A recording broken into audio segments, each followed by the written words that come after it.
Sa dulong silangan na bahagi, barangay ng San Marcelino, madong ang dami pinagmamalaki sa probinsya ng Ilocos Norte.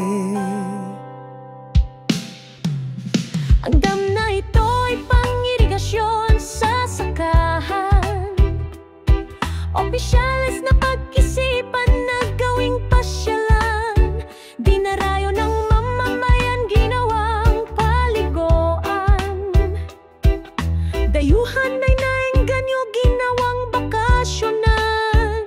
Halina't pasyalan ang bayan ng Dingras, pagdating sa looban loob mo'y mapapanatag. Madongan dam, mataas mong talon, malapit sa mga nayon.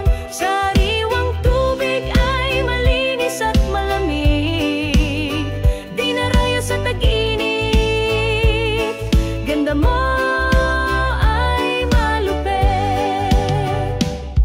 Pagdating sa kabahayan, bakuran may irigasyon, ginagawang paliguan, labahan at dilig ng halaman. Ordinansa'y sinusunod, ang tubig ay bawal dumihan, basura'y di pwedeng ipaanot sa kanal na malinis.